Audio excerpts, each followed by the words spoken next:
care, but don't carry. I've had to teach myself this.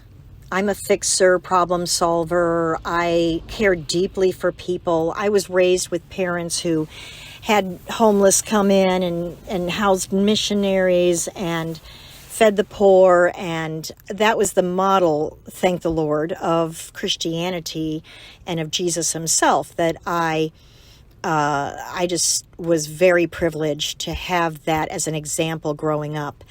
And even though I had my teenage years and things fell apart for me for various reasons, my life has been focused on helping others. However, I have learned recently, with a very gentle admonition from the Lord, that he carries people. I don't.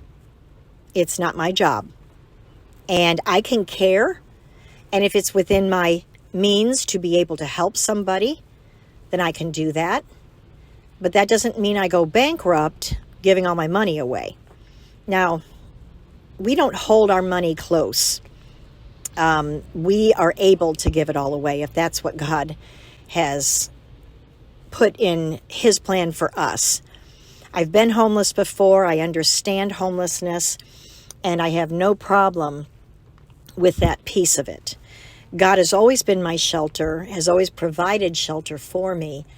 And so I don't have a problem with worrying.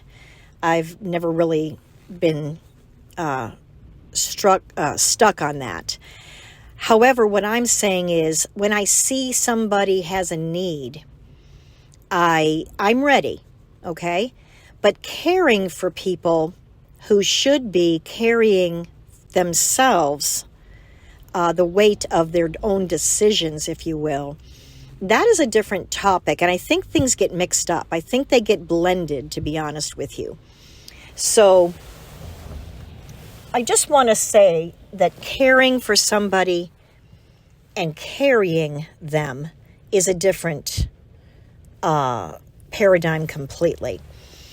And there are times when we carry people. They're very sick. They've just had an accident. God forbid something has happened. Someone died. Yes.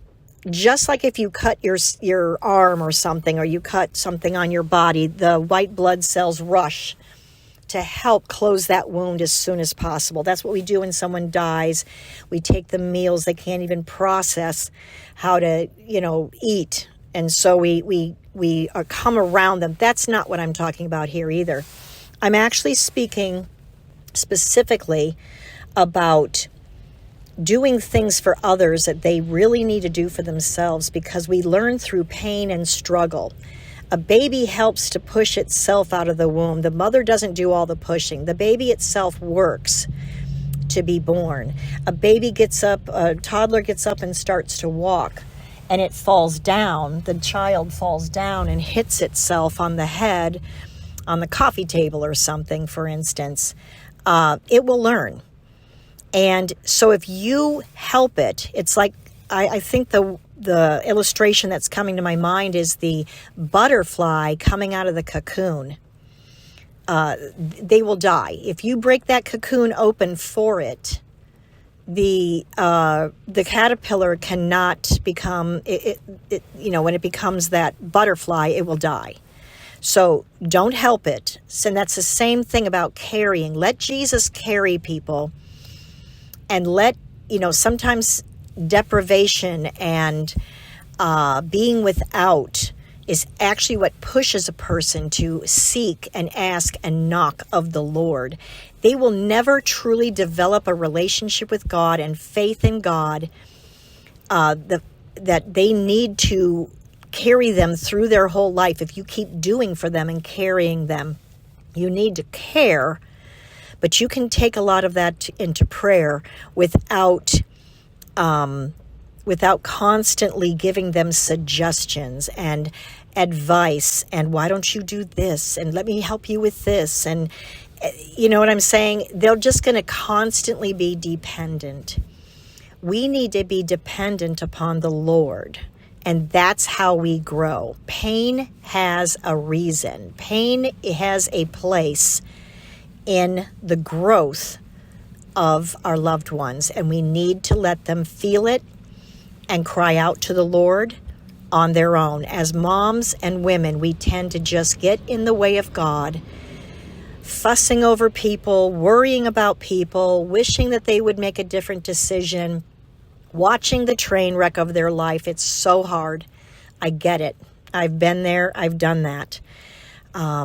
People watched my train wreck of a life and had to move away from me in the sense of not keep rescuing me. And so let Jesus be the Savior. And that's, I know this message is short. I'm sure you're happy about that. But care without carrying. Let Jesus carry. The Savior knows how to carry the lambs. Okay? He'll put them on his shoulder if that's what they need. Okay? So those are my thoughts on care and caring. Have a great day. Love you.